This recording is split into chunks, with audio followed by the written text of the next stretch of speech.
আপোনালোকে কোৱাৰ দৰে যে বিন্যাখান্দি উন্নয়ন খণ্ডৰ যোনগৰাকী চেয়াৰমেন সভানেত্ৰী আছে, আঞ্চলিক পঞ্চায়তৰ সভানেত্ৰী যোনগৰাকী, তেখেতৰ গিৰিয়েকৰ এটা ভিডিঅ' ভাইৰেল হৈছে, ইতিমধ্যে দেখা পোৱা গৈছে। এইটো বৰ নিন্দনীয় আৰু গৰিহণাযোগ্য। কাৰণ আপোনালোকে জানে যে চৰকাৰে বাৰম্বাৰ কৈ আহিছে যে কোনো নমিনী ৰাজ চলিব নোৱাৰিব, কোনো পঞ্চায়ত হওক বা ব্লকত হওক। কিন্তু দেখা পোৱা গৈছে যে বিন্যাখান্দি উন্নয়ন খণ্ডখনত এক ব্যতিক্ৰমী দৃশ্য, য'ত নেকি কেৱল নমিনীৰ দ্বাৰা এই ব্লকখন চলি আছে। পঞ্চায়তে হওক বা আঞ্চলিক পঞ্চায়তখনে হওক, মোটামুটি নমিনীৰ দ্বাৰা পৰিচালিত হৈ আছে। ইতিমধ্যে আপোনালোকে দেখা পাইছে যে এটা ভিডিঅ' ভাইৰেল হৈছে, য'ত আঞ্চলিক পঞ্চায়তৰ সভানেত্ৰীগৰাকীৰ গিৰিয়েকে তেখেতেও মানে অফিচৰ ভিতৰত বহি পেলাই এপিসকলক লৈ পেলাই কাম কৰা দেখা পোৱা গৈছে। এটা ভিডিঅ' ভাইৰেল হৈছে।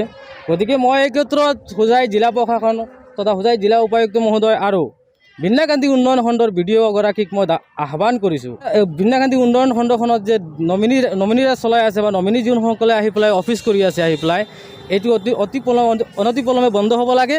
অন্যথা ইয়াত আমি আন্দোলন কৰিবলৈ বাধ্য হ'ম। বিভাগীয় কৰ্তৃপক্ষক দাবী জনোৱাৰ লগতে আপোনালোকৰ সংবাদ মাধ্যমৰ জৰিয়তে আমি চৰকাৰ প্ৰশাসনক দাবী জনাইছিলোঁ যে যাৰ পৰিপ্ৰেক্ষিতত ইয়াত এটা সুন্দৰ পৰিৱেশ সৃষ্টি হৈছে। ইতিমধ্যে আমি দেখা পাইছোঁ এজন ভাল বিষয়া আহিছে, যোনগৰাকী দুৰ্নীতিগ্ৰস্ত বিষয়া আছিলে তেখেতক ইয়াৰ পৰা বদলি কৰিছে। এগৰাকী ভাল বিষয়া আহিছে, ভিডিঅ' এগৰাকী আহিছে, তেখেতৰ নেতৃত্বত সুন্দৰ ব্লকখন চলি আছে।